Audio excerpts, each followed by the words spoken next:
saya beli nasi ke warungnya Bu Tuti. Di situ Bu Tuti itu nanya, Mas, temennya mana sih kok yang beli sampean terus gitu? Di sana Bu, nggak mau dia gitu kan, saya bilang gitu, lagi repot.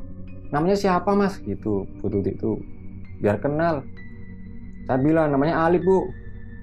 Alip. Orang mana Mas? Jawa Timur Bu. Orangnya gimana Mas? Tinggi, kulitnya agak hitam, rambutnya keriting Bu. Bu Tuti itu ngomong, di pipi kiri ada tompelnya enggak gitu. Iya, ada ngomong gitu. Terus Bu Tuti diam sebentar. Dia belakang warung manggil suaminya Bu Tuti ini. Manggil, nggak tahu yang diomongin apa ya Bang. Tiba-tiba suaminya itu nemuin saya. Mas tak main ke kontrakan. Boleh enggak? Kemudian saya diajaklah ke rumah Pak RT. Di rumah Pak RT, ditanyalah sama Pak RT saya, Mas, temen yang kerja sama kamu itu siapa namanya gitu kan? Ali Pak. Pak RT itu dengan nada tinggi. Wih, udah uang Mas. Artinya itu bukan manusia Mas.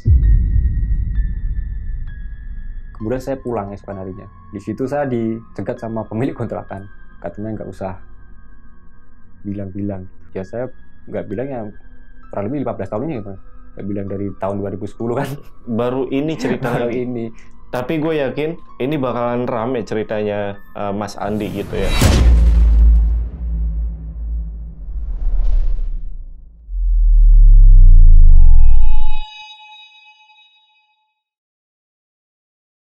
Guys, cerita kali ini kita kedatangan seorang perantau dari Magelang yang dimana waktu itu dia nemu kontrakan yang strategis untuk memulai usahanya di Semarang.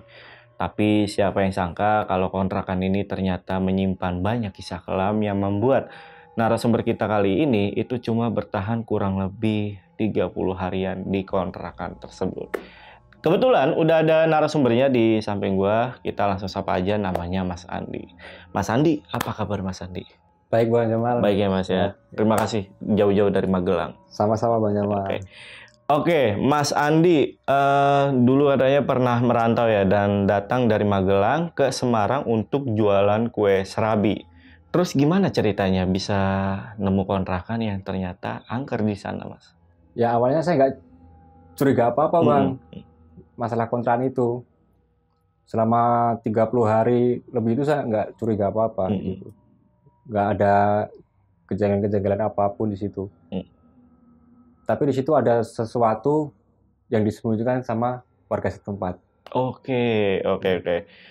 Dan aku dapat info tadi dari produserku itu ketika datang ke kontrakan Mas Andi itu, Mas Andi ini sempat ketemu sama seseorang nih. Iya Bang, sama seorang. Ini kenapa nih orang ini? Kenapa nih? Awal ketemu sama orang itu, yang bikin saya itu jadi trauma lagi untuk kerja di serabi itu Bang. Setiap hari itu saya ada kejanggalan-kejanggalan Bang di situ Bang, yang membuat saya trauma kerja di serabi lagi sampai sekarang. Sampai trauma? Sampai trauma. Oke, penasaran nih gue nih. Kenapa ya nih sama orang ini dan juga sama kontrakannya. Dan buat teman-teman yang penasaran juga, simak video sampai habis. Tapi sebelum itu seperti biasa, kalau pengen jadi narasumber di Lentera Malam, kalian DM aja ke Instagramnya Lentera Malam, ada di @lentaramalam.id, atau hubungi nomor yang ada di bawah ini. Oke, sekali lagi pasukan Lentera Malam yang penasaran sama cerita lengkap dari Mas Andi, tonton video sampai habis dan tanpa basa-basi lagi, saksi misteri kita mulai.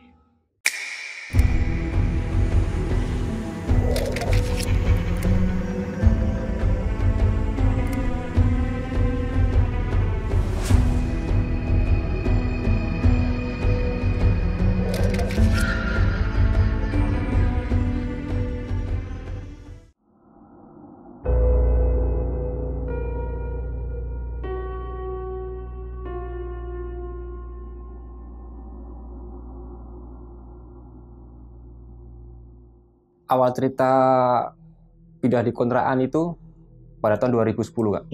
Pada tahun 2010 itu kan saya baru lulus sekolah. Lulus sekolah, di rumah masih nganggur, belum ada kerjaan, masih ikut-ikut proyek saudara-saudara itu. Di situ kan tiap hari cuman tongkrong aja kan bang, Iya. tongkrong aja. Lah kesukaan saya tongkrong di warung yang sampingnya ada bengkelnya, sambil mainan motor gitulah. Di situ saya kenal orang yang bernama Eko. Eko itu masih satu daerah sama saya. Oke. Terus lama-lama itu Eko nggak ada kabar. Zaman dulu kan masih ada SMS itu kan, masih ada SMS. Nomornya juga nggak bisa dihubungi. Saya bingung, saya nanya-nanya ke teman-teman. Tahu nomor Eko nggak? Tahu kabarnya Eko nggak? Nggak ada yang tahu bang. 1 bulan 2 bulanan ada nomor baru. Oke. Nanyain kabar ke saya. Di mana nih kabarnya gitu. Ternyata itu si Eko. Oke. Nah, si Eko itu kabar baik kok. Kamu sekarang di mana? Kok nggak ada kabarnya itu gimana gitu? Eko jawab, saya kerja di Semarang. Kerja apa? Sebagai pembuat kue serabi kak. Kue serabi. Di situ Eko nawarin, mau ndak ikut kerja di Semarang gitu? Boleh. Izinlah saya ke orang tua. Diizinin sama orang tua. Saya ngobrol sama si Eko ini lewat telepon. Iya kok. Saya mau, orang tua udah izinin saya untuk ikut kerja di Semarang. Ya wes. 2 harinya Eko udah datang nggak? Udah datang ke rumah saya. Ngobrol-ngobrol. Datang itu Eko jam 4 sore. 4 sore Eko udah datang, ngobrol-ngobrol. Ya ngobrol sama orang tua, minta izin juga kan. Jam 7 malam kita berdua berangkat dari Magelang ke Semarang. Sampai Semarang sekitar jam setengah 10, jam 10-an malam sampai Semarang. Sampai kontrakan yang buat kue serabi itu, Bang. Iya. Di sana udah ada 2 orang. Satu bernama Tomo, yang satu lagi bernama Supri. Si Tomo ini yang dituakan di situ, Bang. Jadi yang diberi tanggung jawab itu. Di situ juga ada bosnya. Bosnya itu orang Solo. Namanya Pak Rudi. Itu bosnya serabi itu.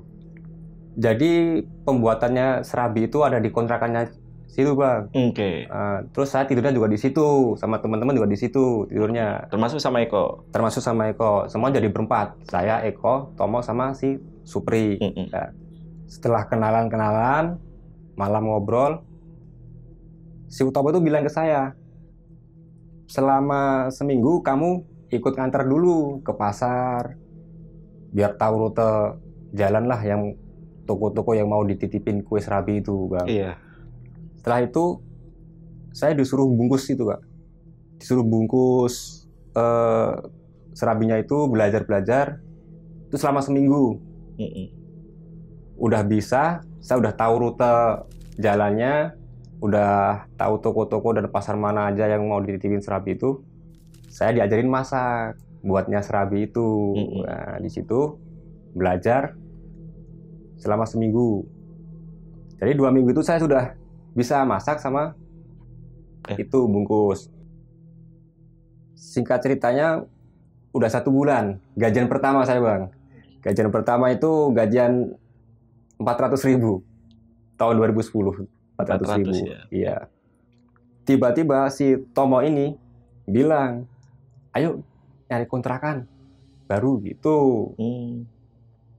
Saya kan nanya ke Tomo, kenapa mau pindah kontrakan?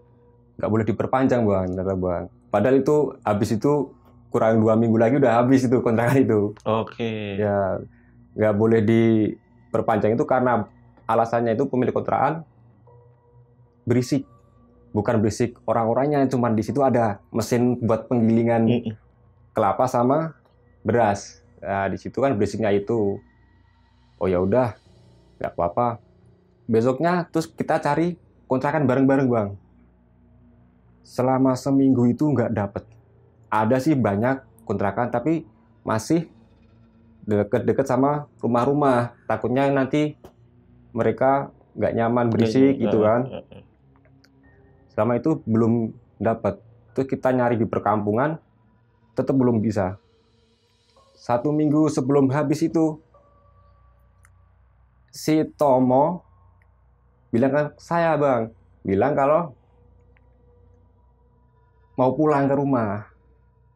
Mau pulang sama si Eko dan Supri juga. 3 orang itu pulang semua. Ya. Iya, saya sendiri di situ. Padahal kan kontrakannya sudah mau habis di situ kan. Iya. Saya bilang, kenapa harus mau pulang gitu? Ada urusan. Mau berapa hari? Saya kan nanya gitu. Paling 2 hari 3 hari nanti balik lagi. Gitu. Oh iya. Besoknya teman saya yang bertiga itu pulang. Si Tomo kan nitipin HP, uang dari dagangan itu, Bang. Uang sama kunci dititipin semua. Di HP itu kan ada nomor-nomornya pedagang-pedagang yang dititipin itu. Iya. Di situ udah mereka pulang. Besoknya saya nyari kontrakan sendiri. Karena saya sendiri kan operasi kue serabi itu udah nggak mulai, masih libur dulu. Nggak jalan dulu ya. Sementara itu saya sibuk nyari kontrakan yang baru itu. 1 hari belum dapat, 2 hari belum dapat, 3 hari baru dapat itu di daerah perkampungan, Bang. Di perkampungan itu jarak rumahnya itu masih agak jauh, masih banyak kebun-kebun. Nah itu saya di situ ada ibu-ibu sekitaran umur 50-an. Saya nanya sama ibu-ibu itu, Bu, maaf, saya mau nanya, di sini ada rumah yang dikontrakin apa enggak gitu. Oh, ada Mas gitu. Kan saya seneng kan, Bang. Wah, ada nih. Tengoklah saya ke kontrakan itu. Setelah saya ke kontrakan itu nengok, ternyata tempatnya juga lumayan luas, Bang. Di situ udah saya cek. Saya nanya masalah harga. Ternyata si ibu ini bukan pemiliknya. Dia yang sering bersih-bersih di situ. Kemudian ibu itu pergi manggil pemilik kontrakan itu. Datanglah ibu pemilik kontrakan itu. Ngobrol sama saya. Berapa per tahunnya? 4 juta dulu. Saya ingat itu 4 juta. Saya minta kalau DP boleh nggak? Gitu. Oh boleh Mas. Oh ya Bu. Besok saya kesini lagi. Saya ngobrol sama teman-teman dulu. Pulanglah saya ke kontrakan yang lama, Bang, di situ. Tapi sebelum saya pulang ke kontrakan yang lama itu, saya nyari mobil bak terbuka. Di jalan-jalan itu kan ada mobil bak terbuka yang ada tulisannya disewain buat angkat barang gitu kan. Nah itu. Di situ saya udah ngobrol sama supirnya. Terus saya udah pulang lagi ke kontrakan yang lama itu buat ngabarin ke ketiga teman itu. Saya pertama telepon sama Kodok Eko, itu nggak aktif nomornya. Yang Supri juga nggak aktif. Nah, tinggal punya Tomo. Aktif, Kak. Teleponlah saya. Mas, udah dapat kontrakannya di daerah perkampungan. Gimana tangganya? Boleh nggak kalau fisik ada alat penggilingannya itu aman Bang, nggak apa-apa gitu kan. Setelah itu Tomo bilang maaf saya nggak bisa balik gitu Bang. Iya nggak bisa balik dengan alasan dia udah dapat kerjaan lagi. Terus saya nanya lah, terus si Eko sama si Supri gimana? Sama, nggak ikut balik lagi. Katanya juga ada kerjaan yang lain di kampungnya. Dari situ kan saya agak marah kan Bang. Iya pasti. Agak marah. Di batin saya kan, wah ini saya jadiin tumbal ini kan kayak gitu. Waduh. Terus saya telepon sama bosnya yang di Solo. Telepon sama bosnya ngomong, Pak ini kok udah dapat kontrakan, tapi teman-teman nggak mau ada yang balik, gimana? Ternyata Utama itu udah telepon sama bosnya itu kalau udah mau pamitan gitu. Setelah itu bosnya bilang, udah gini aja Ndi, saya minta tolong lah, urusin dulu kepindahan kontrakannya. Nanti kalau kontrakannya udah pindah, nanti saya atau kamu cari orang lah buat bantu-bantu kamu gitu.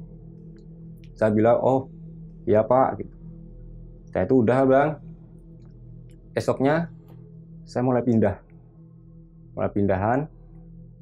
pindahan itu jam habis duhur, jam 1.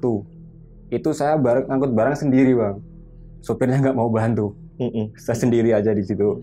Ada lemari nggak terlalu besar, kecil lah. Sendiri. Terus kompornya itu kan kompor rakitan bang. Iya. Kompor itu kompor rakitan, bisa dipretelin lah, bisa diringkas.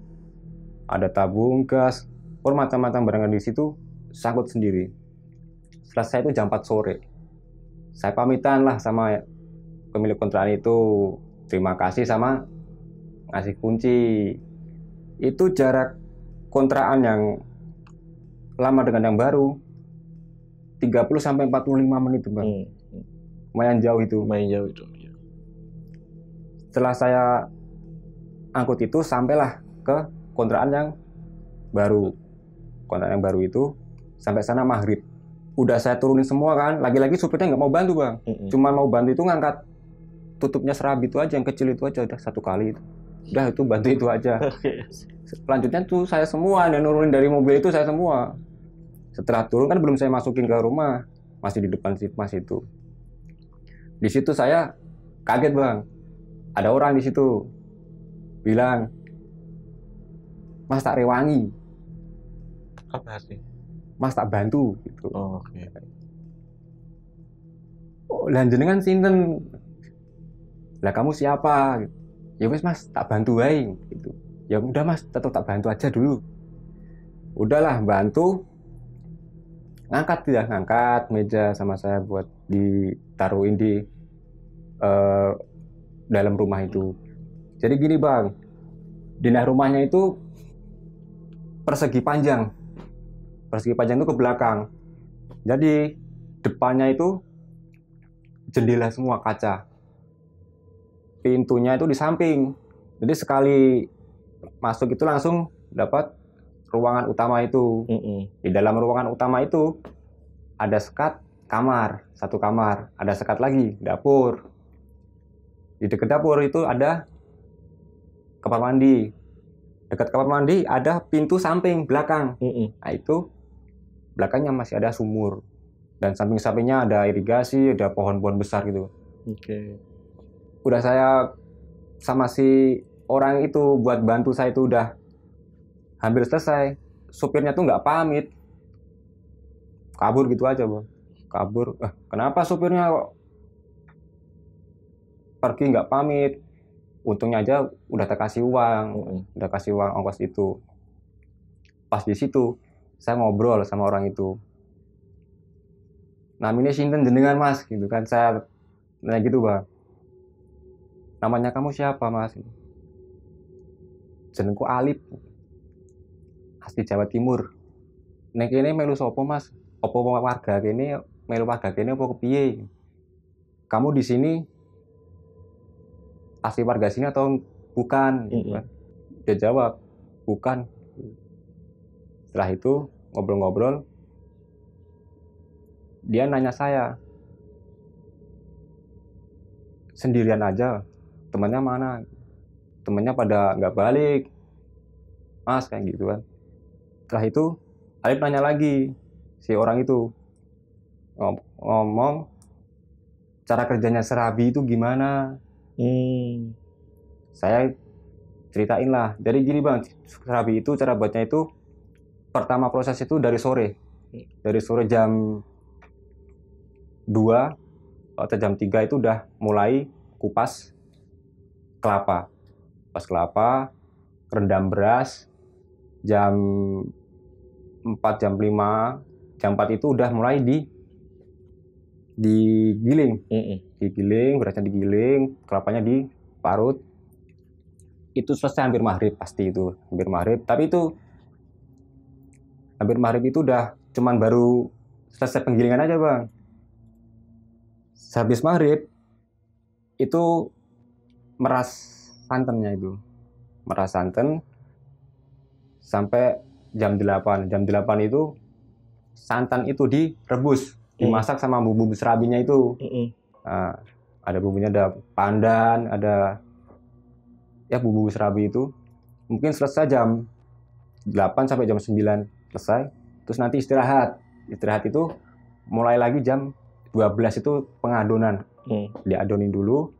Nanti jam 1 baru dimasak. Nunggu ngembang itu, Bang. Dimasak sampai yang masak, jatah masak itu sendiri, jatah bungkusin sendiri, Bang. Kalau yang jatah bungkusin itu dia dapat jatah juga nganter. Iya. Di situ selesai subuh. Dan subuh itu mulai pada nganter. Dan di situ masih ngobrol sama si itu Alip. Tiba-tiba Alip bilang, tak bantu kerja di sini boleh nggak, Mas? Gitu. Oh boleh. Saya kan seneng, Bang. Baru pertama di situ udah ada temen, buat temen gitu kan. Tapi si Alip ini ngomong, tapi saya kerjanya cuman dari maghrib sampai subuh. Saya kan nanya, loh gimana Alip? Kenapa cuman dari maghrib sampai subuh? Akhirnya bilang, saya kalau habis subuh sampai sore itu bantu kakaknya jualan ikan asin di pasar sambil keliling gitu. Alipnya bilang gitu. Pas itu saya langsung telepon bosnya. Saya telepon bos. Ya di situ masih ada Alip di situ. Bilang kalau ada orang mau ikut kerja, tapi kerjanya dari maghrib sampai subuh aja. Oh ya nggak apa-apa. Sementara buat bantu-bantu kamu dulu, buat nemenin kamu dulu. Soalnya kan kamu sendiri nih gitu. Terus besoknya bikin kue serabinya nggak usah terlalu banyak-banyak dulu, sedikit-sedikit. Oh ya, udah di situ selesai. Si Alip ini nanya lagi, mulai bikinnya kapan Mas? Gitu. Oh 3 hari lagi. Langsung dia pamitan pulang, Bang. Keluar. Jam berapa itu? Itu antara jam 8 malam. Iya, antara jam 8 malam. Alip itu pamitan pulang, udah. Saya di situ sendiri, udah tidur. Aman, nyantai. Sambil nyari-nyari warung, Bang. Nyari-nyari warung, dapatlah di situ warung. Namanya itu warung yang pemiliknya itu Bu Tuti. Di situ balik udah dari warung, udah kenalan, Bu Tuti nanya, orang baru Mas? Ya Bu. Berapa orang? 2. Kan saya udah punya teman, jadi kan 2 kan. 2 orang. Oh ya. Gitu. Nah itu saya pulang, tidur, udah biasa nggak ada apa-apa Bang. Paginya saya bangun, beres-beres tempat. Naruh kompor di dapur, naruh ya barang-barang lah dimasukin di kamar semua, udah beres itu siang hari udah beres, saya kembali lagi ke warung, ngobrol sama Bu Tuti itu, ya Bu Tuti ngomong, orang mana Mas temennya? Orang Jawa Timur. Oh Jawa Timur gitu. Cuman itu aja, Bu Tuti ngomong itu aja. Terus ya biasa saya bikin kopi, rokok, pulang lagi. Di hari ketiganya di situ udah mulai bikin serabi saya Bang. Oke. Pagi-pagi itu belanja dulu pagi saya belanja dulu. Sore jam 2 itu saya udah mulai kupas kelapa, ngerendam beras. Udah selesai semua. Habis maghrib si Arif datang. Saya lagi meras santan di ember kan, santan beras. Si Alip datang, bilang, Mas, oh ya Alip, ternyata udah datang. Bantulah si Alip itu bantu. Sambil nanya-nanya, bantu meras santan itu. Sambil nanya-nanya, udah selesai. Kisaran jam 7:30, jam 8, si Alip ini saya kasih tahu buat cara rebus santan dan bumbunya itu, bumbunya ini Lip, ini Lip, gitu kan. Udah saya kasih tahu. Udah itu saya tinggal ke warung buat beli makan 2 sama es teh 2 gitu. kan warungnya Bu Tuti itu tutupnya malam Bang. Iya. Jadi bisa buat jujukan kalau pas itu pulang dari warung Bu Tuti, Alip masih di situ, masih nungguin mendidihnya itu, santannya itu Bang. Terus kita makanlah berdua. Tapi saya makan di ruang utama itu di depan, dia makannya di dapur. Dia makan di dapur. Di dapur dia. Tidurlah kita berdua. Tidur di kamar berdua, jejer di kamar. Terus jam 12 saya bangunin. Ayo, tak ajarin bikin adonan. Kita ngobrol-ngobrol sebentar sambil ngerokok, nunggu 1 jam Bang. Biar melar itu kan banyak. Jam 1 mulai masak saya. Masak sarabi pertama di kontrakan baru itu. Udah mateng, jadi serabinya itu satu loyang itu isinya kurang lebih 50 serabi. Tapi matangnya nggak langsung 50, nggak dari 5 gitu. Setelah matang saya ajak Alip ke depan, tak ajarin bungkus gitu kan. Saya bawalah loyang itu ke depan, si Alip saya ajarin bungkus. Ke ruang depan ya? Iya, ke ruang depan. Saya ngajarin sebentar Bang, soalnya nggak berani lama-lama kan, soalnya di belakang kan juga ada serabi yang belum matang, takutnya gosong. Saya ajarin, udah Alip saya tinggal dulu ya buat ambil yang matang. Ya Mas, gitu. Saya ke belakang, nggak lama. Saya ke depan lagi udah selesai itu. Serabinya? Serabi udah selesai. Terus si bungkusannya ya? Iya, udah selesai. Saya mikir, wih, cepet banget. Cepet tanggap nih orang kan gitu kan Bang. Wah, niat banget kerja ini orang kan gitu. Baru pertama udah langsung bisa kayak gitu kan. Padahal umumnya itu, kalau saya itu, ya selesai tapi nggak secepat itu. Gitu kan. Wah, keren ini orang ini. Setelah itu udah selesai lah saya masak serabinya. Subuh itu Alip pamit pulang. Mas, saya pulang dulu ya. Oh ya Lip, gitu. Pulang gitu. Jalan kaki dia? Jalan kaki keluar rumah jalan kaki.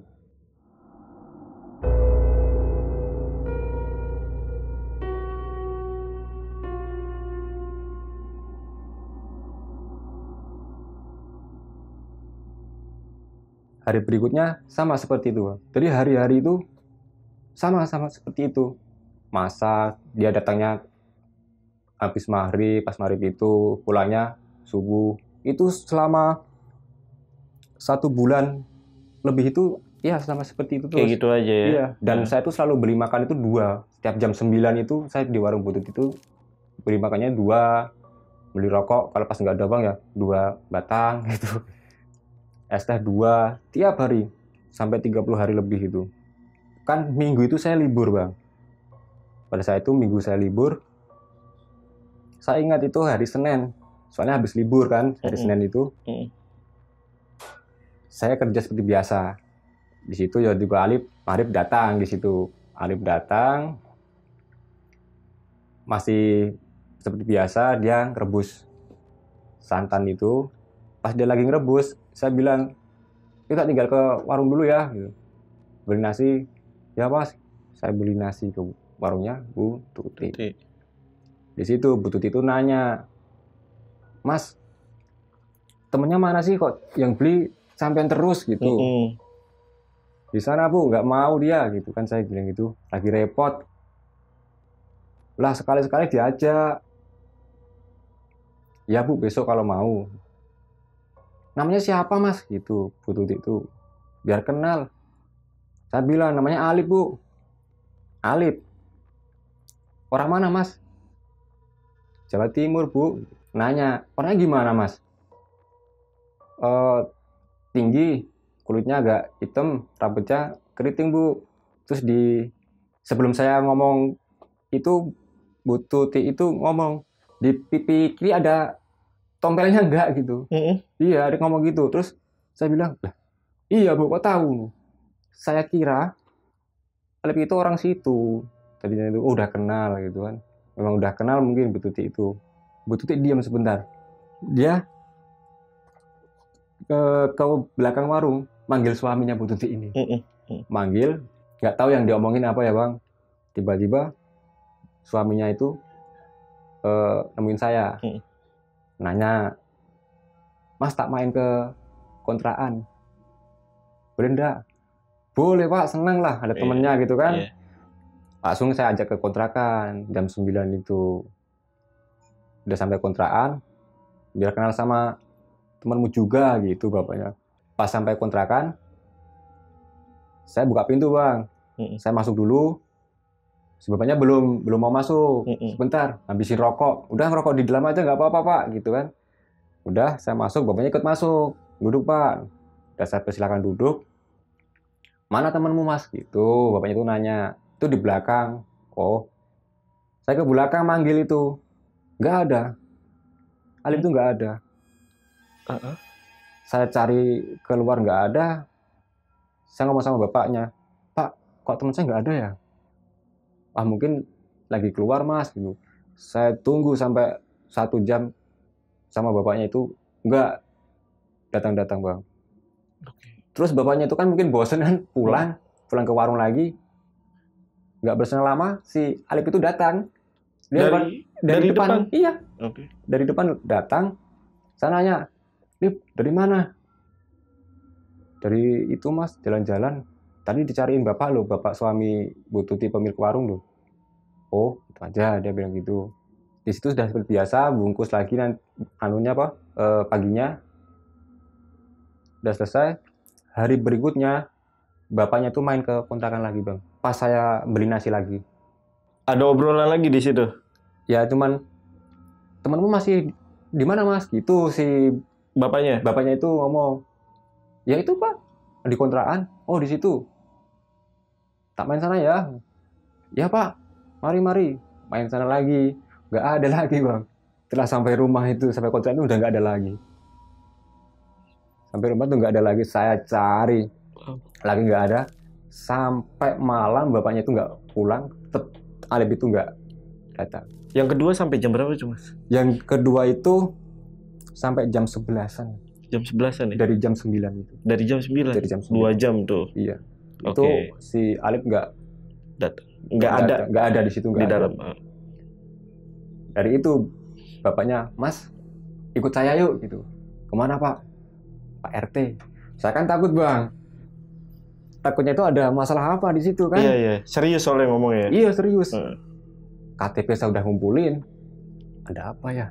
Takut ada yang salah, ada apa mesinnya ini terlalu berisik atau gimana kalau sore. Kemudian saya diajaklah ke rumah Pak RT. Di rumah Pak RT ada 3 bapak-bapak di sana lagi main di sana kan. Saya di luar, bapak yang ngajak saya ini masuk duluan ke rumah Pak RT. Gak tahu ngomong apa juga di situ. Tiba-tiba Pak RT keluar sama orang-orang itu. Dia tanyalah sama Pak RT saya, Mas, teman yang kerja sama kamu itu siapa namanya gitu kan? Ali Pak. Wong endi gitu kan? Orang mana? Jawa Timur. Ciri-cirinya kayak apa? Ciri-cirinya gimana? Saya kasih tahu ciri-cirinya. Orangnya tinggi Pak. Ada tai lalatnya di pipi sebelah kiri. Klambinya apa gitu? Bajunya apa? Ijo. Pakai celana pendek. Dari itu Pak RT itu dengan nada tinggi, "Kuwi udu uwong Mas," gitu. Itu bukan manusia Mas. Hah? Saya kok gini, udu uwong kepripun Pak maksudnya? Iya, kuwi udu uwong. Kuwi bukan manusia Mas. Itu Pak RT-nya gitu. Artinya itu bukan manusia Mas. Koncomu ki udu manusa. Temanmu itu bukan manusia. Saya di situ kaget, keringat dingin, antara percaya dan nggak percaya kan. Diceritainlah sama Pak RT ini. Kalau benar temanmu itu namanya itu dengan ciri-ciri seperti itu dulu orang yang 3 tahun yang lalu mengakhiri hidup di kontrakan yang buat jualan sampean itu Pak RT-nya bilang gitu. Di kontrakan Mas Andi? Iya, di kontrakan saya itu. Saya kan nggak percaya, Bang. Udah 1 bulan lebih loh saya bersama itu si Alif, sampai Pak RT ngomong seperti itu. Saya bilang gini, Pak mosok sih, saya kok nggak percaya. Pak RT lagi bilang, wes Mas percaya yo, koncomu ki udah uang gitu lagi. Percaya aja mas, temanmu itu bukan orang, bukan manusia. Itu yang 3 tahun lalu mengakhiri hidup di kontrakan itu. Di situ saya bingung bang. Udah malam kan, udah jam 12 lebih, di situ kan lama. Saya tuh mau pulang kontrakan, mikir bang. Rasa takut ada, Pasti. deg-degan ada. Kalau saya mau nginep di mana, tidur di mana kan? Malu-malu, masih malu kan di situ kan, mau nginep di rumah warga kan. Dari jauh itu saya lihat kontrakan itu udah, perasaan udah campur aduk bang. Dari jauh loh padahal, pas jalan kaki itu antara jam 2, jam setengah 1-an malam itu. Jalan itu udah sampai kontrakan, saya masuk bang. Kontrakan itu yang tadinya itu lampunya cerah, pas saya masuk itu cerah tapi pucet. Kebayang gak sih bang? Paham. Tapi pucet itu. Hawanya itu udah nggak enak. Saya udah nggak karuan rasanya di. Saya teriak aja buat balikin mental lah bang. Aku udah tahu kamu Lip. Tapi saya pakai bahasa Jawa bang. Aku ngerti kowe Lip. Kowe kudu menungso. Wes mulai saiki rasa bantu aku meneh, rasa ngrewangi aku meneh. Artinya gini bang. Aku tahu kamu Lip. Aku udah tahu kamu bukan manusia. Mulai sekarang kamu nggak usah bantu lagi ya, nggak usah bantu saya lagi, nggak usah ganggu saya lagi. Saya beranikan untuk masuk kamar bang. Lampu kan saya matiin bang, masih remang-remang. Kan rumahnya itu nggak ada plafonnya, nggak ada, cuma langsung kayu-kayu banyak gitu bang. Paham. Itu lampunya yang dapur itu kan kuning bang, lampu kuning itu kan masih saya bisa masuk ke kamar sedikit-sedikit kan. Di situ pas saya tidur, di pintunya kan belum nutup semua bang, masih setengah. Di situ saya lihat Alip itu bang. Hah? Iya, dia dari belakang, dari dapur mondar mandir itu, dari dapur melewati lorong itu mondar mandir itu ada 3 kali. Setelah itu dia berhenti di kamar, tapi cuma kelihatan setengah aja bang. Kelihatan setengah aja, dengan wujud yang biasa-biasa aja, yang kayak Alif yang biasa-biasa itu. Pas itu saya beranikan diri buat bangun, nyalain lampu kamar. Tak nyalain lampu kamar, itu udah nggak ada Alif. Tiba-tiba hilang. Pas saya mau keluar kamar, di lorong itu saya lihat Alif dengan wujud yang beda bang. Wujudnya? Dia kan ada lorong itu. Di lorong itu dia lagi berdiri bang. Tangan yang saya tutup pegang kayu kayak gini, dengan kondisi yang di lehernya itu ada talinya itu tali yang buat nimba air itu loh. Itu dari karet itu. Lehernya itu panjang banget lehernya itu. Lidahnya nggak terlalu panjang, cuman melet gitu aja, menjulur. Matanya juga melihatnya ke atas, matanya itu. Dari situ saya nggak bisa ngapa-ngapain. Tapi gini bang, di lorong itu kan gelap, tapi saya tuh lihat dengan dia tuh jelas kayak ada lampu di belakangnya, kayak ada lampu gitu. Iya jelas banget, sama detail yang dikira jelas. Serem banget itu. Bisa jelas banget. Tangannya yang kiri tuh megang kayu di sini kayak gini. Tapi dia tuh tinggi bang, lebih tinggi dari sebelum pas saya lihat biasanya itu. Saya baca doa sulit, gak ada. Cuman saya kurang tahu dia tuh hilangnya kapan, saya nggak tahu. Tiba-tiba dia hilang. Saya lewati lorong itu langsung keluar rumah, langsung keluar kontrakan itu saya. Kalau masih ingat hilangnya seperti apa? Apakah pelan-pelan atau langsung nggak ada? Langsung nggak ada, saya lihatin. Langsung nggak ada. Tiba-tiba entah itu saya lagi kedip atau lagi apa, saya kurang tahu itu. Tiba-tiba hilang aja. Terus saya ngelewatin yang buat ada Alipnya, ngelewatin itu, saya keluar kontrakan buat merokok. Saya sampai jalan-jalan ke kampung itu, cari warga. Biar saya nggak takut lah.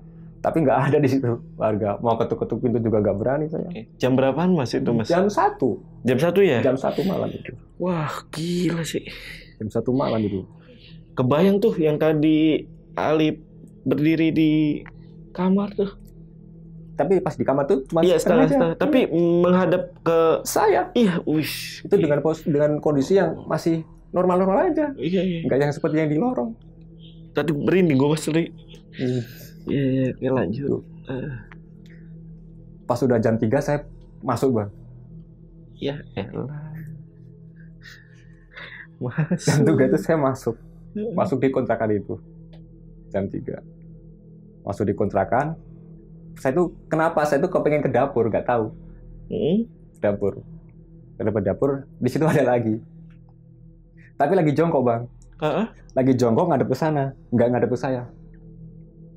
Lagi jongkok aja. Udah jelas itu jelas. Tapi udah nggak ada talinya itu nggak ada. Oke. Cuman biasa aja tapi jongkok ngadep ke tembok. Habis itu saya masuk kamar. Saya tidur di situ. Jadi kan itu kue serabinya jadi saya nggak bikin itu Bang. Iya, Tapi kan bahan-bahannya sudah siap. Jadi saya malam itu nggak bikin. Udah malam itu saya tidur, bangun siang. Siangnya itu saya ke warungnya Bu Tuti.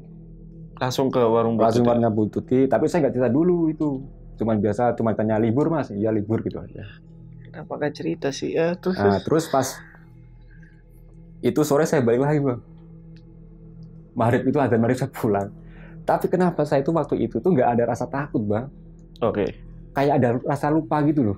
Kayak lupa-lupa. Pas saya maghrib sudah sampai kontrakan, biasa-biasa aja itu. Antara jam 10-an kayak nggak salah, jam 10-an, jam 11-an saya tidur di kamar itu. Tidur saya nggak tidur, nggak ngimpi, nggak apa.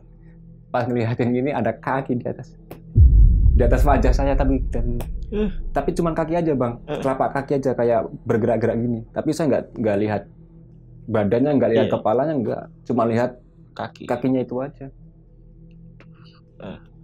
Pas itu saya mau gini aja nggak bisa. Pas udah nggak bisa apa-apa itu. Saya paksa. Setelah itu nggak kelihatan, saya keluar. Saya pindah tidur di ruang utama, ruang tamu itu. Saya pindah tidur di situ, pakai tikar.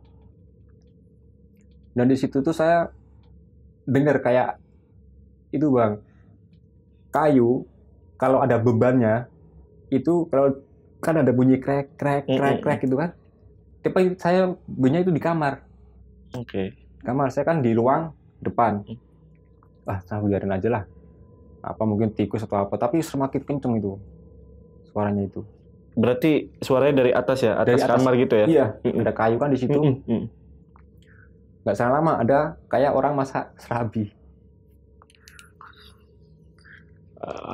Itu kira-kira udah jam 12-an itu, jam 1-an itu. Ada seperti masak serabi. Pas saya tengok itu Alif lagi masak. Lagi berdiri aja tapi nggak masak, cuman berdiri aja di kompor, depan kompor. Di situ saya itu jengkel atau apa campur aduk Bang di situ Bang. Di situ ada sapu. Ada sapu, lidi, ada gagangnya itu. Saya saking jengkelnya, pas saking takutnya saya kurang paham itu. Saya pukul aja pakai sapu itu. Itu bukan tembus, enggak tembus Bang. Itu tuh rasanya tuh kayak itu Bang. Kain itu kalau digantung, dijemur itu kan, kalau dipukul, gitu kan, ada kerasa gitu kan, sama seperti itu. Rasanya seperti kain, kita mukul kain. Tapi diem aja tuh. Langsung kayak kain, langsung kayak gitu aja, hilang gitu aja. Nggak tahu hilangnya tuh kemana, kayak kain aja. Kayak kain hilang gitu aja lah. Oh paham. Saya masuk kamar lagi kan, langsung itu paginya saya sakit. 3 hari saya sakit. 3 hari saya sakit. Di situ saya nggak bisa ngapa-ngapain. Mau berdiri aja ngambil air, nggak bisa. Rasanya itu pusing. Ya maaf Bang, muntah. Itu sakit di hari pertama itu Sampai malam itu saya nggak bisa ngapa-ngapain itu. Sampai malam. Di hari pertama itu pas saya sakit, Alip itu ada di samping saya.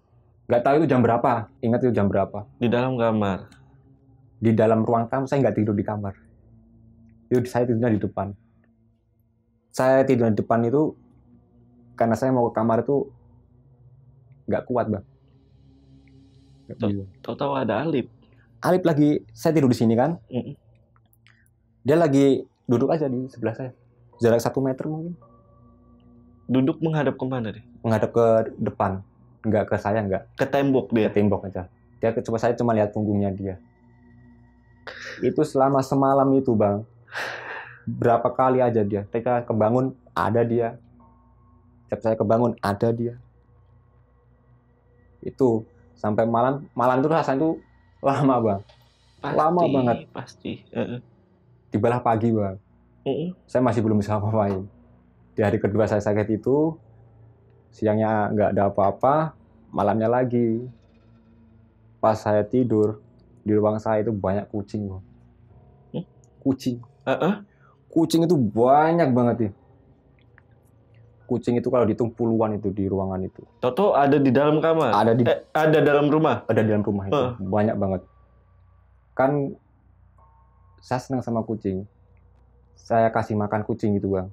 Kan saya itu setiap harinya, hari-hari biasa itu di jok motor saya itu pasti ada makanan kucing, Bang. Wow, oke. Ada makan kucing setiap saya nganter serabi, belanja. Itu kalau ada kucing saya kasih makan. Jadinya kalau saya nggak lewat di situ, kucingnya itu pada nungguin gitu. Di situ tak kasih makan terus. Nanti kalau itu habis saya beliin ikan apa gitu kan. Pas di situ saya mau berdiri mau ngambil makanan kucing itu, Bang. Susahnya minta ampun. Sambil aduh gimana, tapi saya kasihan kok nggak kasih makan. Dan yang terus banyak banget. Akhirnya saya ambilin, saya biasa tak kasih makan itu. Kucing semua itu tak kasih makan. Udah itu saya tidur lagi. Kebangun itu jam 2. Jam 2 itu kucing udah nggak ada, tinggal 1, Bang. Kucingnya tinggal 1. Itu di samping saya. Tapi kucing yang 1 ini dia tuh kayak kucing mau bertengkar itu. Nyong gitu. Menghadap ke lorong. Kucingnya itu menghadap ke lorong. Dia berdiri, diam, tidur lagi di samping saya tidur. Nggak selang lama lagi, sama kayak itu, Bang. Kucingnya tuh tiap malam itu menghadap ke lorong, berdiri sambil kayak kucing mau bertengkar itu. Ketiga kalinya kucing itu lari ke dapur. Langsung lari ke dapur? Teriak-teriak dulu di situ. Langsung lari ke dapur. Di dapur teriaknya tambah kenceng kucingnya itu. Setelah itu kucingnya balik tidur di ini perut saya. Saya terlentang tidur di situ kan. Udah tidur di situ. Pagi saya kebangun, Bang, di situ nggak ada apa-apa lagi. Pagi kebangun, kucingnya udah nggak ada. Tapi ada tetangga saya di situ. Ada tetangga saya. Kontrakan saya itu ada 2 orang tetangga saya.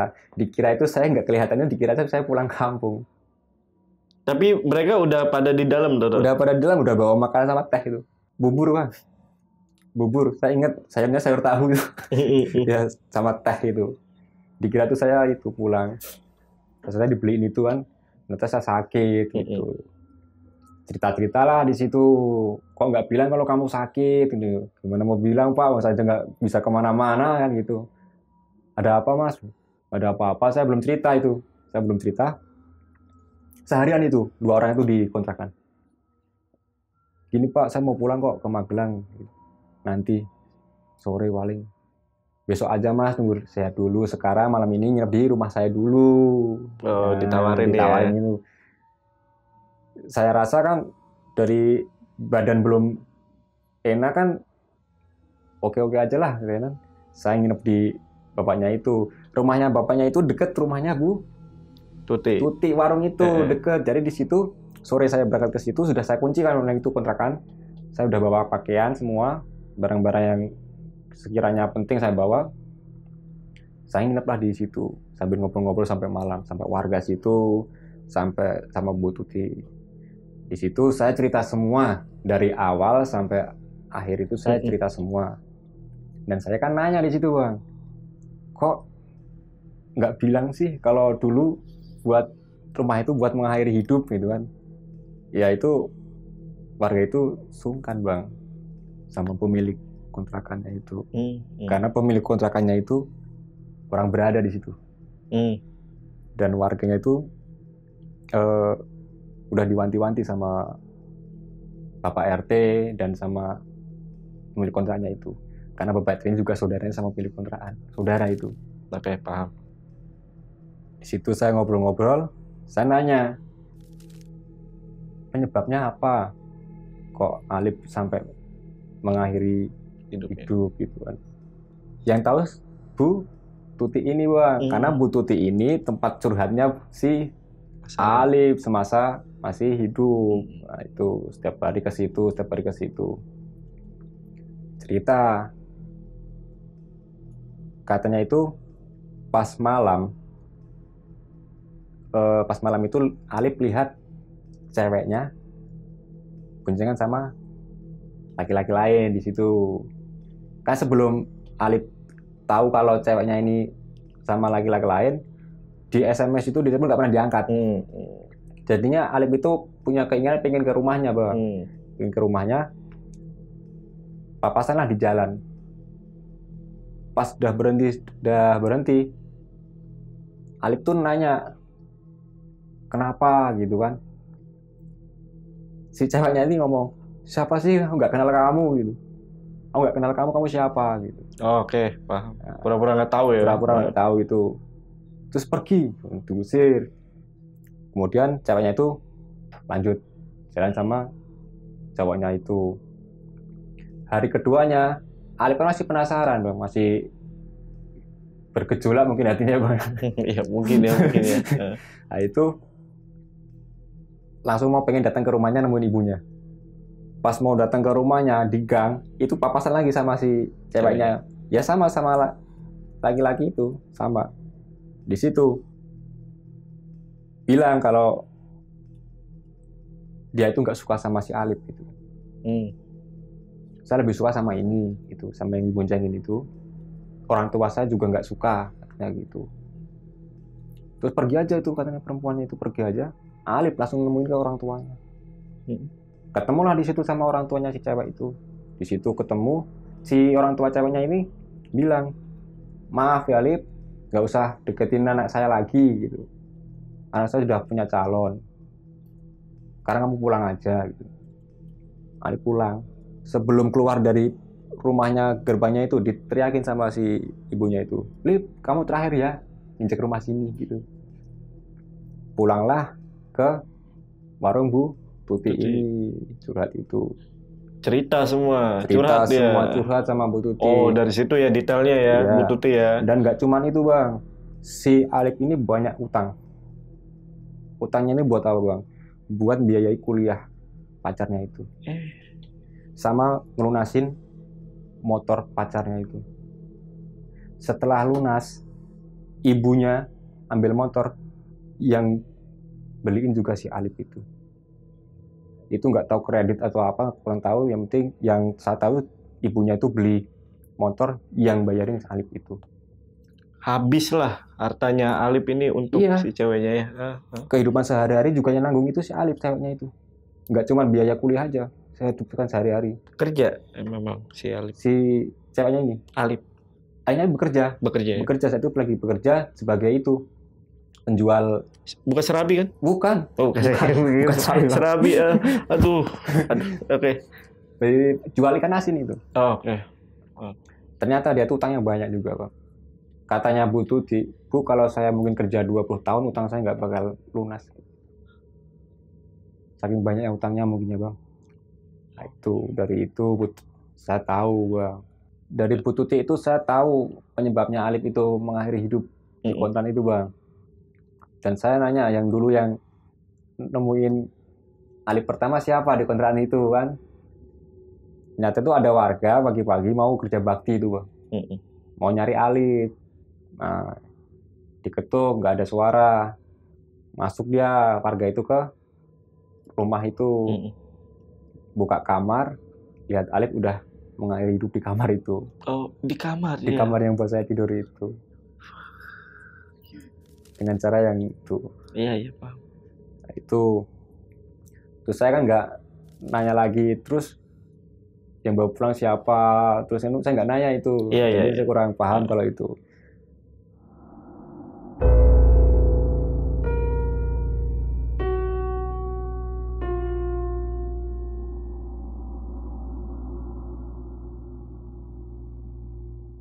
Terus ada beberapa warga lagi bang yang pernah didatengin sama si Alip. Yang satu itu Pak Marno. Pak Marno itu penjual harum manis. Harum manis tau. Keliling gitu. Nah itu pulangnya kan kalau malam lewat depan kontrakan itu. Pas malam lewat depan kontrakan itu dipanggil sama si Alip itu. Tapi Pak Marno itu tahu kalau Alip itu almarhum bukan manusia, tahu.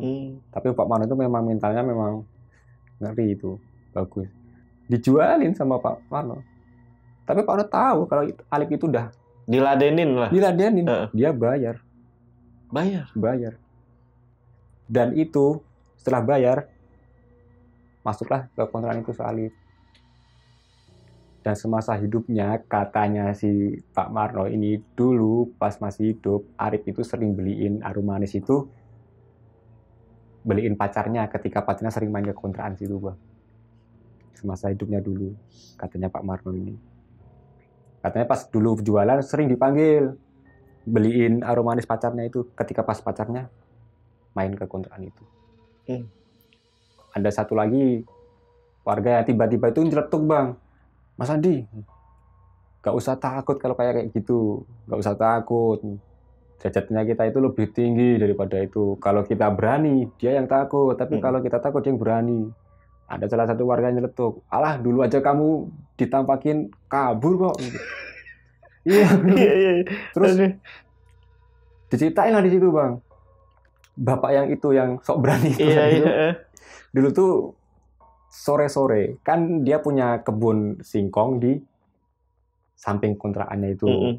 Pas sore hari metiklah singkong sendiri. Pas metik singkong,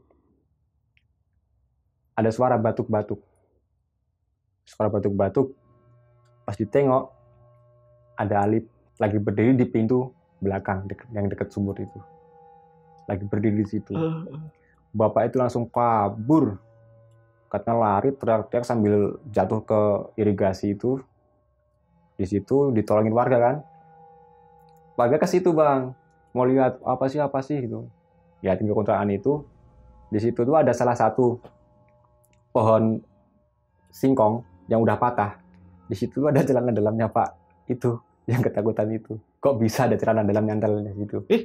Iya, kok kan bisa? Bapaknya itu kan pakai sarung itu.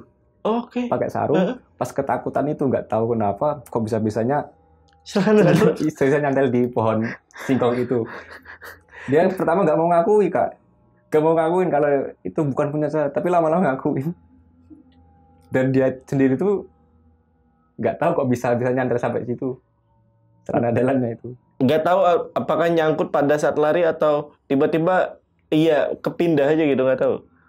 Ya dia bilang pas lari ya, nabrak itu pohon singkong yang agak gede itu kan pas patah kan itu patah mungkin dilompati sama dia terus nyantel di situ katanya. Enggak gimana caranya sih? Iya tahu. Aduh pengen ketawa tapi ini serem sih. Untung nggak diperiksa ya pas dia nggak ngaku ya. Coba buka punya kamu. Sampai sekarang itu belum terpecahkan itu. Bisanya itu bisa nyantel itu. Terus pada saat dicelutukin sama warga lain kayak gitu gimana tuh Bapak? Cuman diam ya. Itu kan dulu. Cuman kita aja. Itu kan dulu beda sama sekarang. Gengsinya masih gede ya? Masih ada gengsinya itu. Masih ada nggak pengaku itu. Sok beraninya itu masih ada. Iya. Itu nggak tahu itu gimana prosesnya bisa nyantel itu nggak tahu saya. Setelah kita ngobrol-ngobrol itu kan, saya ingat bang ada kejanggalan-kejanggalan selama saya itu sama si Alip. Oke, apa nih? Kejanggalan yang pertama itu kan saya baru di situ. Iya. Tadinya tuh nggak ngeh dia datang dari mana. Pertama tiba-tiba di situ. Keduanya itu kok cepet banget itu bungkus serabinya. Betul. Cepet banget tuh nggak umumnya manusia bisa secepat itu. Kalaupun bisa secepat saya dapat 20 aja, mungkin kalau yang udah biasa bungkus itu belum selesai satu baris itu mungkin. Tapi udah selesai itu. Oke, gini deh. Kita analoginya ya. 1 menit bisa berapa? 1 menit bisa selesai antara 15-an. 15. Nah, kalau Alip itu berapa tuh? Itu nggak ada menitan itu. Oh, cepet banget gitu. Saya di luar, baru ngajarin bungkus 3. Saya masuk ke dapur, nggak terlalu jauh kan. Saya lihat udah matang belum, saya keluar lagi. Berapa detik itu? Itu udah selesai berapa bungkus? 50. Satu loyang itu udah selesai. Dan itu serabinya itu dia tahu toko A itu jumlahnya sekian, toko B jumlahnya sekian, kan dia ada padanya tempat masing-masing itu. Yang tokonya A itu jumlahnya 50, ya ditata di situ 50. Yang toko C misal 25, tahu semua di situ. Belum diajarin padahal. Belum itu. Saya baru ajarin bungkus aja. Itu ya kejanggalannya. Terus apa lagi, Mas? Pas saya tidur berdua, dia tuh kalau tidur tuh terlalu telentang terus, Bang. Nggak pernah miring, nggak pernah apa. Kayak anteng kayak gitu aja.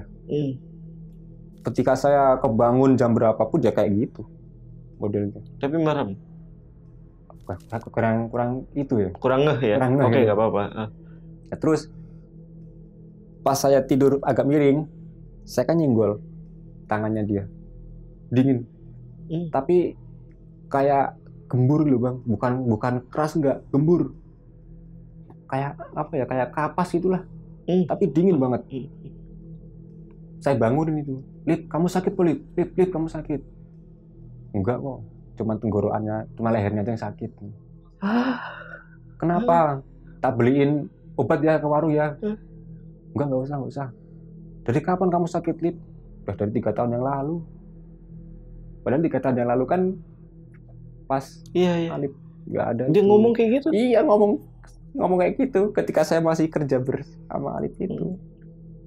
Udah 3 tahun yang lalu mau diperiksain gitu, bahaya leher lu kayak gitu. Tapi saya nggak ngeh itu. Iya.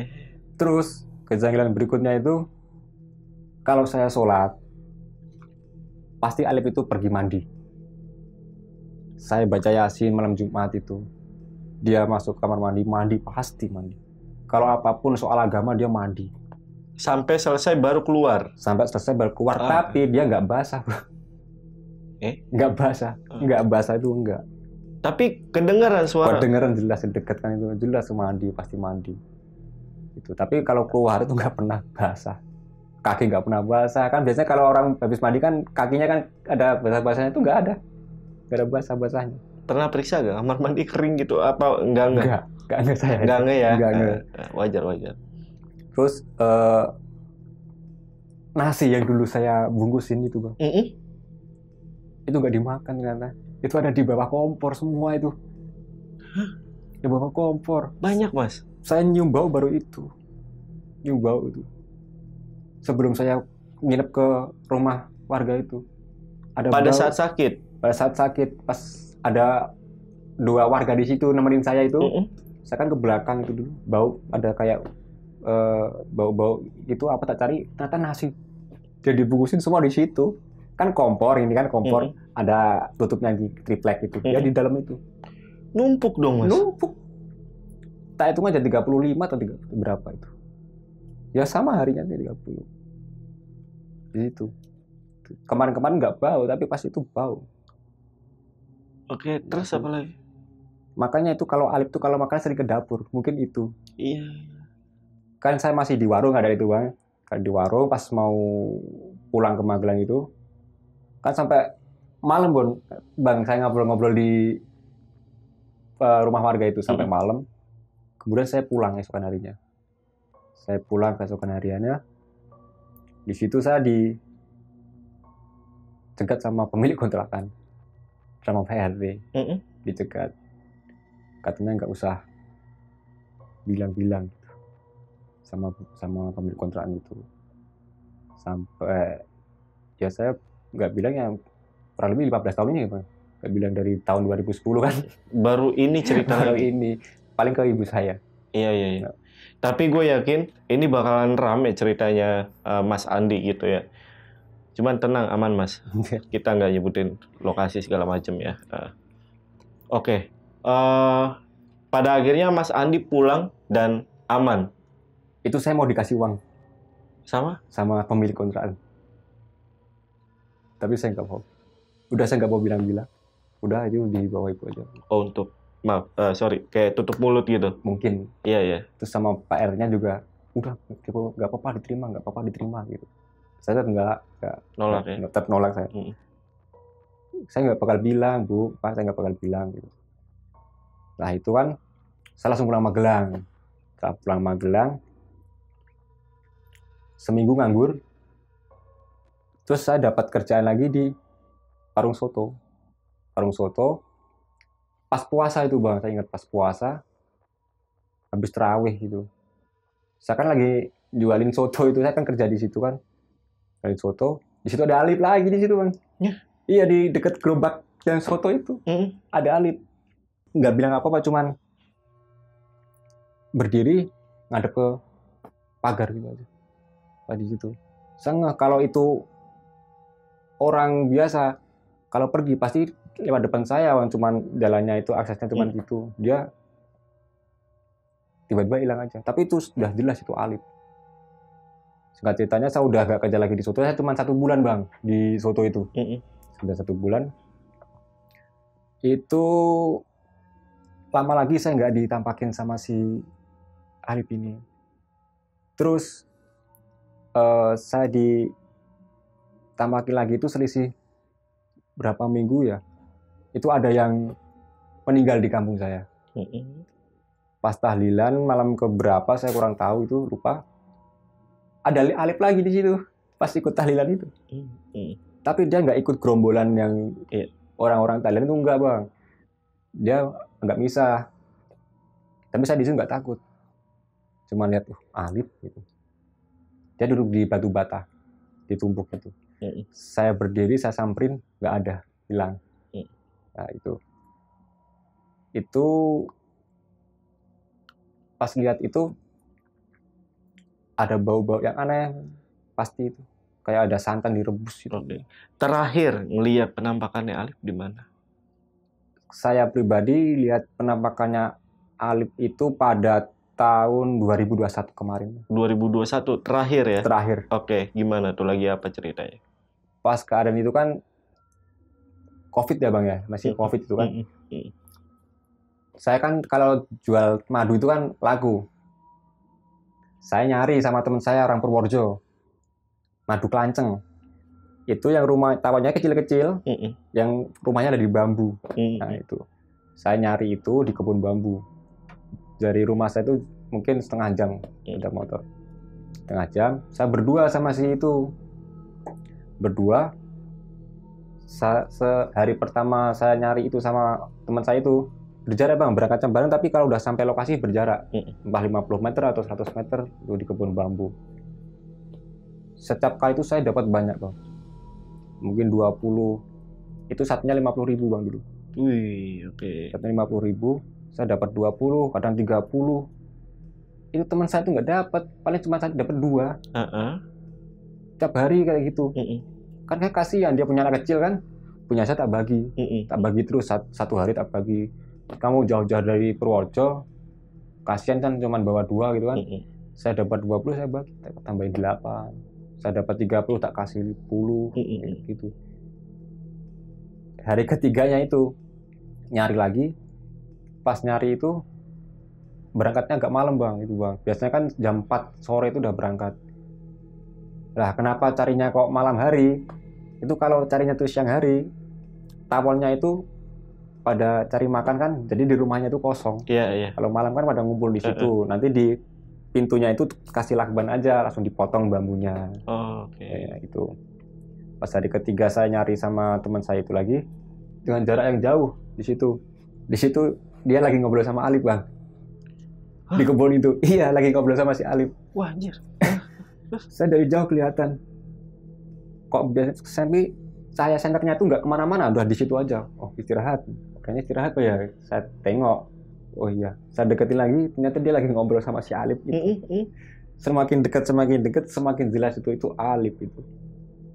Pas saya semakin dekat, mungkin jarak 10 meter, dia nggak ada. Dia berdiri, dia jalan, saya tahu. Pas saya nyampe situ, saya nanya ke teman saya, ngobrol sama siapa kowe? Gitu. Ngobrol sama siapa kamu? Gitu. Kui karo wong podo-podo golek tawon madu. Itu sama orang sama-sama nyari tawon madu gitu katanya. Asli mana? Katanya Jawa Timur. Lah jauh saya bilang gitu kan, Jawa Timur. Sagi jenenge Alip, gitu. Namanya Alip. Saya langsung nyertuk kayak gitu, Bang. Ya, loh, kamu udah kenal gitu teman saya itu. Kamu udah kenal. Di situ saya cerita kalau itu tuh bukan manusia. Di situ dia nggak percaya sampai saya keluarin kopi. Ya cerita saya di situ, cerita detailnya sama teman saya di situ. Kalau dia itu manusia, tadi pulangnya lewat mana? Lewat situ. Sedangkan di situ jurang, kali dah jurang itu. Terus bawa senter enggak? Gitu. Terus baunya apa? Baunya kayak pandan gitu. Wangi-wangi kayak gitu. Di sini ada tai lalatnya toh. Iya. Sama. Oh, itu Alip. Saya ceritain semua di situ, detail di situ. Baru dia percaya. Langsung dia itu apa? Merinding dia. Dari itu dia nggak mau lagi cari. Kapok dia. Kapok, Bang. Nggak mau lagi cari. Itu terakhir saya lihat Alip, Bang. Terus gak lama ini ibu saya dia yang liatin. Hah? Ibu saya. Gak lama nih? Mungkin baru 10 hari atau 7 hari yang lalu. Ketika itu, saya lagi teleponnya sama Kak Nana. Iya. Jam berapa ya? Jam 3-an ya, Kak ya? Jam sore. Iya, jam 3-an itu. Oke. Lagi teleponan sama Kak Nana. Di pertengahan telepon itu, saya bilang, Kak, sebentar ya. Saya ngerokok dulu. Soalnya, gimana gitu. Pas keadaan saya telepon sama Kak Nana ini, di situ bau santan, bau pandan, sama bulu kuduk saya itu udah nggak kebayang lagi itu kan. Dan seolah-olah itu saya nggak lihat wujud, tapi kayaknya itu ada di samping, Bang. Di samping. Setelah itu saya lanjutin sama teleponan sama Kak Nana, udah nggak merinding lagi, udah biasa lagi. Lah malamnya gantian ibu saya, Bang. Ibu saya. Lagi ngapain tuh ibu? Ceritanya itu ibu saya itu malam lagi pengajian sama ibu kampung lah. Pulang itu jam 10 malam. Jam 10 malam itu ibu pulang lewat depan rumah. Kan di depan rumah saya itu ada pohon bambu, Bang. Ada jembatan kecil. Si Alip itu duduk di jembatan kecil itu. Sama ibu saya ditanya. Ya elah. Ya. Ditanya. Aduh. Mas madosi sinten?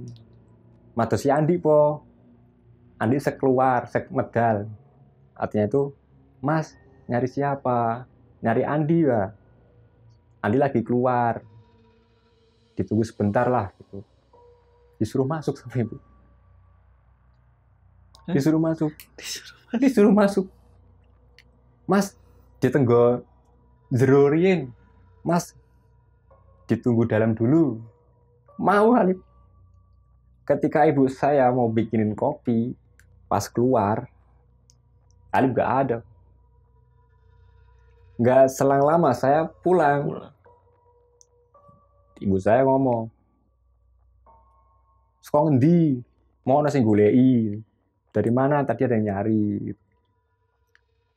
"Sopo, Mak? Sinten, Mak?" "Siapa, Mak?" gitu kan. Mama bilang, "Koncomu, tapi mbuh Mama ra kenal. Temenmu tapi Mama nggak kenal." Saya nanya, "Beto motor nopo?"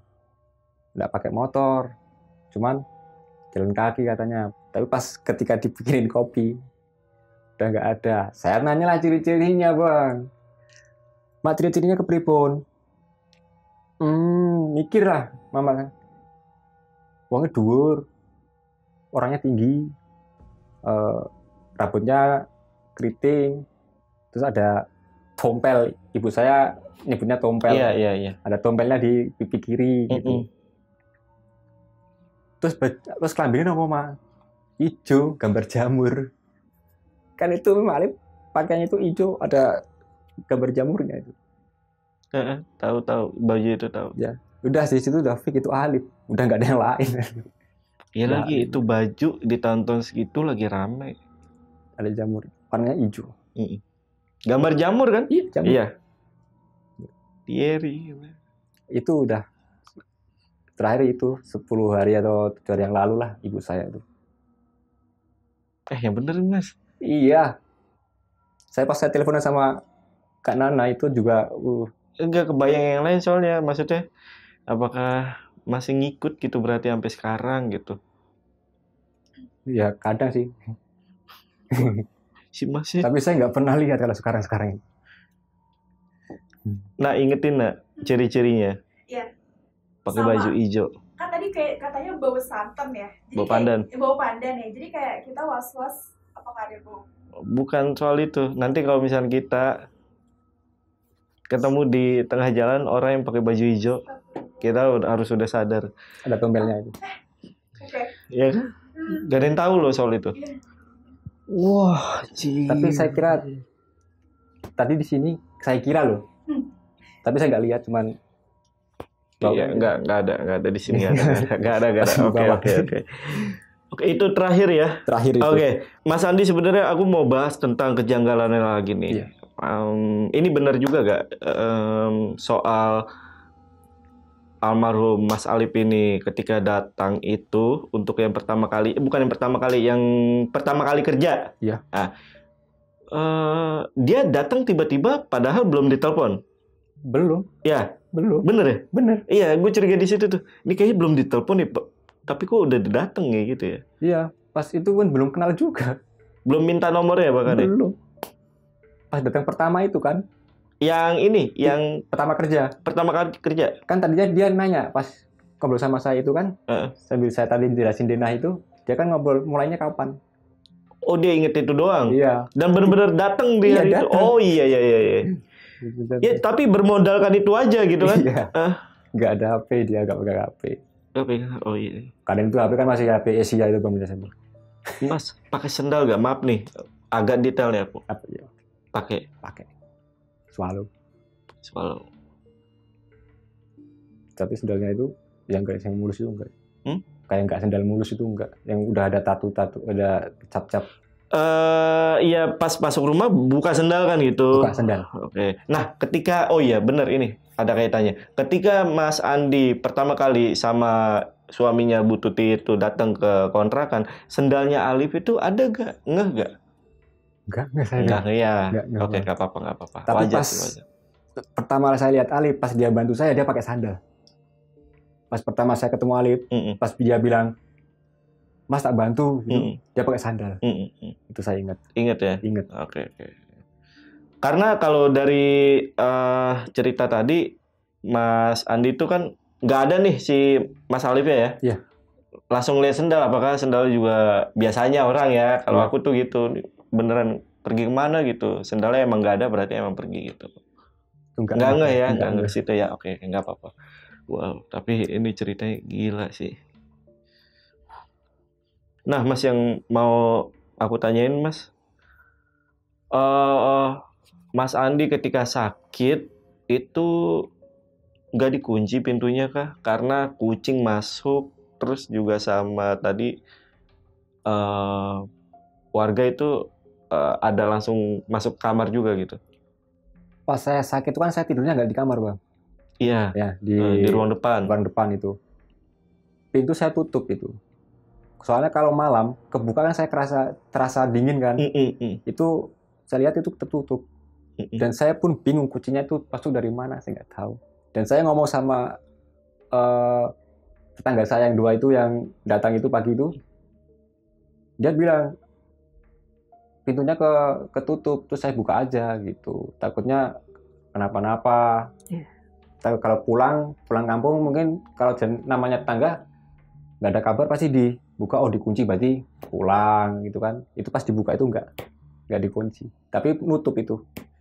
Di situ nggak ada lubang lain-lain selain pintu itu. Iya, karena kucing bisa masuk dari mana gitu. Iya. Apalagi sampai banyak gitu ya. Puluhan gitu Bang. Puluhan ya. Dan ramai banget. Heeh. Dan makanannya habis. Pas saya kasih makan itu paginya memang nggak ada, itu udah habis. Kucing itu. Kalaupun memang mimpi gitu ya, makanan yang ada di jok motor itu pasti nggak habis ya. Itu kan saya pasti kalau malam taruh di dalam lemari Oh, itu. udah taruh di dalam, di iya. lemari. Habis. Itu habis ya. Habis itu. Saya ingat bener saya kasih makan dan lihat kucingnya makan itu. Saya seneng kan agak gimana. Jadi kan saya nggak susah-susah kasih makan ke perempatan, ke pasar kan. Di situ udah ada kucing banyak kayak gitu. Pada saat terakhir ketika pulang ya, ada kejadian nggak pada saat malam kan rapiin barang tuh? Iya. Sore ngerapiin barang saya. Sore ngerapin barang. Iya. Oh, itu udah langsung sekalian pulang. Langsung pulang ke warga itu dulu kan. Iya, ke warga. Habis itu Pulang Magelang. nggak langsung balik kontrakan lagi. Enggak. Oh, langsung pulang ya Magelang ya. Iya. Dan dicegatnya ibu itu di Iya. jalan. Bos gimana? Bos itu ngatain saya konyol tadinya itu. Heeh. Pas saya nelpon gitu, saya mau pulang, dia bilangnya konyol. Terus saya suruh ngomong aja sama warga, by phone, pakai telepon. Percaya dia. Oh, akhirnya dia ngomong sama warga. Percaya dan katanya dia mau ngambil barang-barangnya itu. Iya. Tapi saya nggak tahu kapan ngambilnya, saya nggak tahu itu. Dan nggak tahu kabarnya gimana tuh. Nggak pas tahu. itu. Tapi bos sempat nelpon warga sana? Pas Maksudnya? ada saya juga. Oh. Pas ada saya. Oh, pas ada warga pas ngumpul itu. Iya. Saya Ini ngomong telepon. sama warga. Saya telepon bosnya, wah kamu ada konyol itu aja, konyol. Terus dia percaya, ya telepon sama warga, baru percaya. Terus uang yang sisa saya di Serabi itu suruh bawa saya, udah pokoknya bawa aja buat kamu, buat saku. Iya. Oh iya, sama kejanggalan juga, apakah bajunya itu selalu sama? Oh iya tuh Bang, itu bajunya tuh sama terus. Dari pertama sampai terakhir itu sama terus, ya itu nggak ganti-ganti lagi. Karena nggak mungkin juga ya, orang nggak ganti baju ya. Iya. Pasti ganti lah 1-2 kali lah. Pasti ganti kalau orang ya. Iya sih. Terus Mas, sebelum Mas Andi tempatin, apakah sebelumnya ada penghuni juga yang lain? Terakhir Alif itu sama kakaknya itu. 3 tahun kosong berarti? 3 tahun. Ada. Cuman 1 minggu. Cuma 1 minggu? Itu orang PKL atau apa ya gitu. Kurang tak paham saya. Ada ceritanya juga kah soal itu? Kabur gitu aja Bang katanya warga. Oh, kabur gitu aja? Kabur gitu aja. Orang PKL sekolah itu. Berarti pernah ada waktu yang kosong gitu ya? Ada. Ya, kosong ya kontrakannya ya? Lama. Selama 3 tahun itu paling cuma dihuni baru seminggu sama orang 2 itu. Yang cewek-cewek PKL itu baru saya. Iya, 2 penghuni doang. Ih, banget. Di Semarang guys. Semarang. Terus Bu Tuti pernah cerita gak pacarnya ini tahu gak kalau Alif itu mengakhiri hidup? Bu Tuti nggak cerita. Nggak cerita ya? Cerita. Saya cuma tanya terus pacarnya gimana? Bu, gitu. Bu Tuti cuma jawab nggak tahu. Nggak tahu sekarang di mana, kabarnya gimana saya nggak tahu. Pacarnya orang situ juga kah? Enggak. Agak jauh sih Bang, tapi masih satu di situ. Masih satu daerah. Satu daerah ya. Satu daerah. Waktu Mas Andi sakit itu makan gimana Mas? Nggak ke warung Ibu Tuti dong? Nggak makan. Ya Allah, nasib perantau ya. Nasib perantauan. Sehat-sehat deh buat teman-teman yang merantau ya. Amin. Itu nggak makan Mas? Nggak makan. Saya mau ambil minum di dispenser aja nggak bisa Bang. Saya pernah ngerasain lah lemesnya kayak gimana. Ya sampai nggak bisa ngapa-ngapain. Mau lihat HP aja, lihat cahaya HP aja pusingnya minta ampun itu. Mau liatin jam aja pas lihat cahaya HP itu, aduh. Nggak makan Mas? Nggak makan saya. Pas saya makan bubur dari tetangga itu, langsung aja keluar semua itu malahan. Nggak bisa ketelan itu. Nggak ada rasa lapar, nggak ada apa, tapi cuma lemes banget itu. Mau ambil minum di dispenser itu, aduh nggak bisa ya. Aduh, kebayang ya Mas ya kalau misalkan tetangga nggak datang ya? Mungkin iya, mungkin saya usul Alif. Bukan gue sih yang ngomong. Aduh mau ketawa cuma ini agak dark ya. Nyesel Alif. Alif akhirnya ada temennya. Aduh, ya ampun. Iya. Tapi untung baik-baik ya. Baik-baik semua tetangga di sana, baik semua. Nah itu ya salah satu yang gue suka tuh sama teman-teman dari suku Jawa ya. Mereka itu masih apa ya? Orangnya tuh nggak egois ya, memperhatikan tetangga sekitar gitu ya. Kebetulan aku juga orang Jawa juga jadi bangga lah pride. Nggak kelihatan berapa hari itu ditanyain sampai dibukain pintunya juga itu kan perhatian yang istimewa kan itu Pak. Kalau di Jakarta sih udah jadi bangke sih. Benar ya? Ya, di Jakarta sih. Aduh, jarang-jarang tuh. Oke. Ini sebelum ditutup boleh kasih pesan ke teman-teman mengenai cerita yang Mas Andi ceritain tadi mungkin. Buat pesan-pesannya buat teman-teman Lentera Malam, buat orang yang perantau, sehat-sehatlah buat kalian. Bener. Saling menyayangi sama temen. Kalau di perantauan sakit, siapa lagi kalau bukan temen yang Betul. ngerawat. Dan jangan pernah ditinggalin temennya. Dan jangan pernah ditinggalin temennya. Itu aja. Buat perantau sehat selalu, banyak rezeki yang berlimpah barokah. Amin. Oke. Bagus banget ya pesannya ya. Mas Andi, sekali lagi terima kasih. Dan kita doain semoga almarhum Alif juga udah tenang ya sekarang ya. Amin. Dan kontrakan yang itu juga sudah aman ya. Nggak ada apa-apa lagi. Oke. Untuk video kali ini gue rasa cukup. Gue Jamal dari Lentera Malam dan Mas Andi izin pamit. Bye.